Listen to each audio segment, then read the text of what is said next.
علامہ صاحب جیسے جواد صاحب بھی کہہ رہے ہیں یہ وبا شاید دنیا میں پہلی بار اس طرح کی آئی ہے کہ یہ امیر اور غریب کا فرق تو نہیں کر رہی. یہ جو سارے اقدامات اٹھائے گئے ہیں کہ یہ حکومت نے خود اپنے لیے اور وہ ان تمام امیروں کے لیے ہی اٹھائے ہیں ظاہر ہے, کیونکہ اگر غریب کا مسئلہ ہوتا تو اس سے پہلے غریب کو کتے کاٹ رہے تھے, آج کل تو سڑکوں پر اور زیادہ کتے نظر آ رہے ہیں, ان کا خاتمہ تو نہیں ہوا. اسی طرح جو دیگر مسائل تھے صحت کے شعبے کو تو بہتر نہیں کیا گیا. یہ چونکہ امیر اور غریب کا فرق نہیں کر رہی اس لیے اتنے سخت اقدامات اور انتظامات ہم دیکھ رہے ہیں. میرا خیال ہے یہ وقت ہے ان ہمارے حکمرانوں کا بھی, امراء کا بھی, جو ہماری ایلیٹ کلاس ہے, کہ وہ دیکھ لیں جب اللہ کی طرف سے نظام آتا ہے پھر ان کے پاس بہت پیسے ہوں گے, اربوں خربوں پتی ہیں, لیکن کوئی قبول کرنے کو تیار نہیں. کاش انہوں نے اپنے ملک کے اندر نظام صحت اتنا اچھا بنایا ہوتا تو آج لوگ ان کی تعریف کرتے, لوگ کہتے کہ واہ بھئی بہت خوب.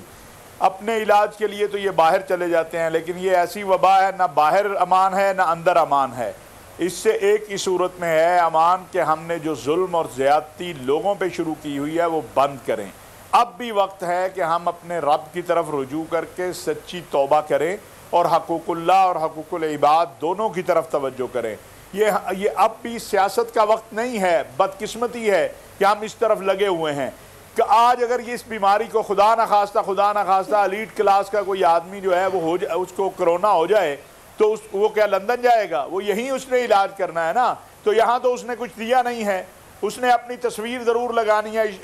آٹے کے تھیلے کے اوپر. اور اب واقعی جواد بھائی ٹھیک کہہ رہے ہیں, مجھے تو کہیں کوئی ایم پی ایم این اے نظر نہیں آ رہا. اور غریب سے کہنا چاہتا ہوں کہ تم نکلتے ہو ایک دوسرے کے لیے, اپنا احتیاط کرو. خدا نخواستہ تمہیں کچھ ہو گیا, کسی نے تمہارے بچوں کو نہیں پوچھنا ہے, کسی نے تمہارے والدین کو نہیں پوچھنا, گھروں میں بیٹھو, لیکن یہ عزم ضرور کرو کہ اللہ تبارک و تعالی اس سے رجوع کرو, اس سے معافی مانگو, اس کی طرف جو ہے وہ توجہ کرو. اور یہ عزم کرو کہ ایسے ظالم لوگوں کو کہ جو اقتدار میں آتے ہیں پھر تمہیں نہیں پوچھتے, آئندہ ووٹ دیتے ہوئے خیال کرو گے. اور ایک بات آپ نے پہلے کہی تھی, ہم نے پاکستان علماء کونسل دارالافتاء پاکستان نے کل فتویٰ جاری کیا ہے کہ وہ لوگ جو نفلی عمرہ کرنا چاہتے ہیں یا نفلی حج کرنا چاہتے تھے, ان کے پاس پیسے پڑے ہیں, ان کا ارادہ تھا, پلاننگ تھی, اللہ کے لیے وہ یہ پیسے غریب, غرباء, مساکین, مستحقین ان میں تقسیم کر دیں.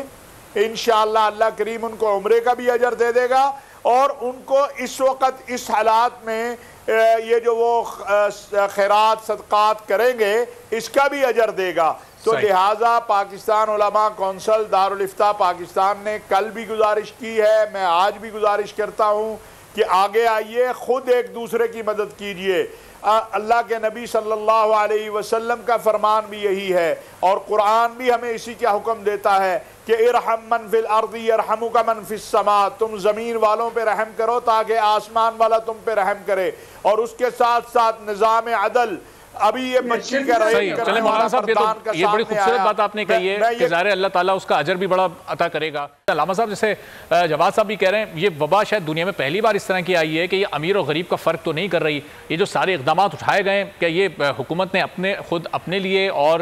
وہ ان تمام امیروں کے لیے ہی اٹھائے ہیں ظاہر ہے, کیونکہ اگر غریب کا مسئلہ ہوتا تو اس سے پہلے غریب کو کتے کاٹ رہے تھے, آج کل تو سڑکوں پر اور زیادہ کتے نظر آ رہے ہیں, ان کا خاتمہ تو نہیں ہوا. اسی طرح جو دیگر مسائل تھے صحت کے شعبے کو تو بہتر نہیں کیا گیا. یہ چونکہ امیر اور غریب کا فرق نہیں کر رہی اس لیے اتنے سخت اقدامات اور انتظامات ہم دیکھ رہے ہیں.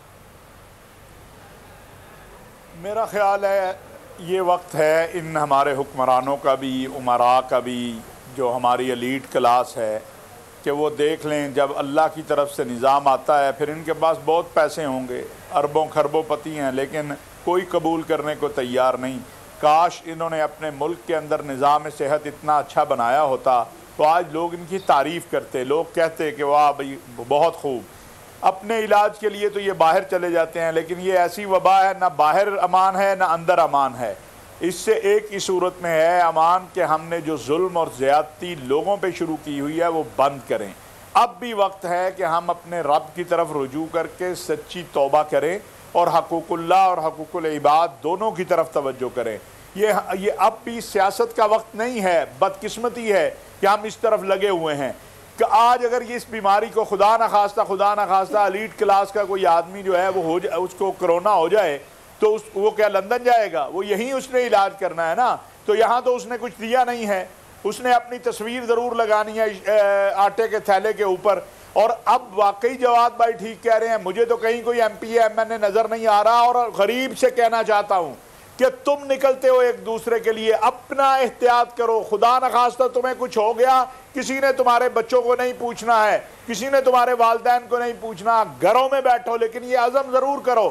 کہ اللہ تبارک و تعالی اس سے رجوع کرو، اس سے معافی مانگو، اس کی طرف جو ہے وہ توجہ کرو، اور یہ عزم کرو کہ ایسے ظالم لوگوں کو کہ جو اقتدار میں آتے ہیں پھر تمہیں نہیں پوچھتے، آئندہ ووٹ دیتے ہوئے خیال کرو گے۔ اور ایک بات آپ نے پہلے کہی تھی، ہم نے پاکستان علماء کونسل دارالافتاء پاکستان نے کل فتویٰ جاری کیا ہے کہ وہ لوگ جو نفلی عمرہ کرنا چاہتے ہیں یا نفلی حج کرنا چاہتے تھے، ان کے پاس پیسے پڑے ہیں، ان کا ارادہ تھا، پلاننگ تھی، اللہ کے لیے وہ یہ پیسے غریب، غرباء، مساکین، مستحقین ان میں تقسیم کر دیں،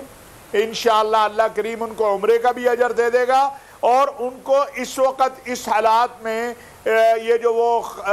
خیرات صدقات کریں گے اس کا بھی اجر دے گا۔ تو لہٰذا پاکستان علماء کونسل دارالافتاء پاکستان نے کل بھی گزارش کی ہے، میں آج بھی گزارش کرتا ہوں کہ آگے آئیے، خود ایک دوسرے کی مدد کیجئے۔ اللہ کے نبی صلی اللہ علیہ وسلم کا فرمان بھی یہی ہے، اور قرآن بھی ہمیں اسی کا حکم دیتا ہے کہ ارحم من فی الارض یرحمک من فی السماء، تم زمین والوں پہ رحم کرو تاکہ آسمان والا تم پہ رحم کرے، اور اس کے ساتھ ساتھ نظام عدل۔ ابھی یہ بچی کا صحیح، چلیں مولانا صاحب، یہ بڑی خوبصورت بات آپ نے کہی ہے کہ ظاہر اللہ تعالیٰ اس کا اجر بھی بڑا عطا کرے گا۔